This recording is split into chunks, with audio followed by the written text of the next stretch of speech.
So you're speaking to an audience who want to vote for you, and you already know that facts won't do. So how do you engage to influence and change minds?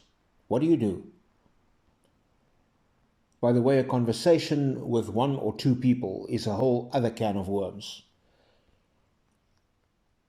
First, do no harm. Do not harm the audience. It's never good to do damage, and damage to the audience will harm you more. Like a business speaker has only one objective: to create customers, to make customers. So the political speaker has only one objective: to make voters. Anything you say that does not make voters harms you, do not say it. My party gets clean audits, and service delivery is so much better where my party governs. And where my party governs, storm damage is fixed quickly, and there aren't potholes. And there is no corruption where my party governs.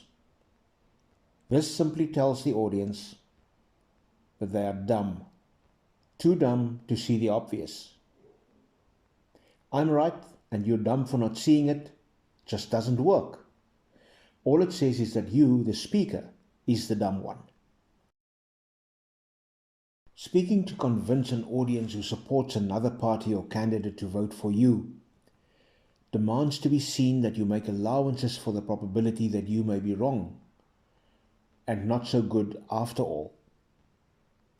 In my seminar, I will teach you techniques to sound vulnerable and speak power. There is enormous strength in apparent weakness. Speaking to supporters is easy. Just tell them that they're bright for their excellent conclusion. But to switch an audience who likes someone else for your job, you have to be sharp. Tell them that you're similar and better, not different and better, not similar but better, similar and better. Using but makes a but out of you. Just don't use that word ever. Don't ever say but. Just don't do it. Don't be a blunderbuss. You're similar and better. Why are you similar? Because they are already convinced that the party they support wants the best for the country and for them and for those like them. If you are different, you don't want the best for the country and for them and for those like them. Get it? And surely you don't want to tell them that they are too dumb to see the difference. We already know that that doesn't work. Keith Richards, the famously sensation-seeking and non-conforming lead guitarist of the Rolling Stones, was once a marginally well-behaved member of his school choir. This choir won several competitions with other schools, and the choir master was very impressed with Keith and his friends, and he got them excused from many classes so that they could travel to ever larger competitions and events. But when the boys grew older and reached puberty, their voices changed, and the choir master simply dumped them. And then they learned that they would have to repeat a full school year because of all the classes that they missed. Now, in his autobiography, Richard says that was a kick in the guts. It completely transformed him. He said, the moment that happened, Spike, Terry, and we became terrorists. I was so mad. I had a burning desire for revenge. Now, this event shaped the thinking of Keith Richards.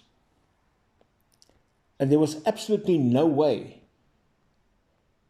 that he would ever vote for the British Conservative Party, because his own life story, his own life narrative simply fit too well with the stories that all parties on the left tell in one form or another.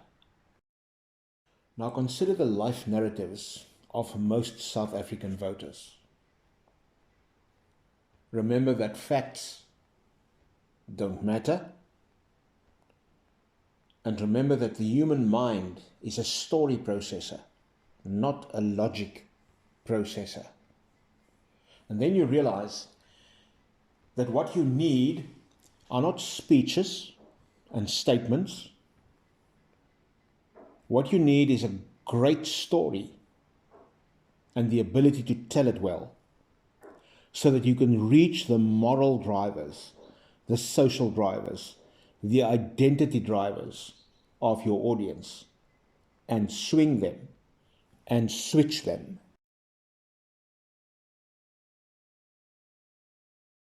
Bear in mind that people who do not use facts to formulate their beliefs and convictions and conclusions, and we know that most people don't, these people use other motivators to formulate their beliefs and convictions and conclusions.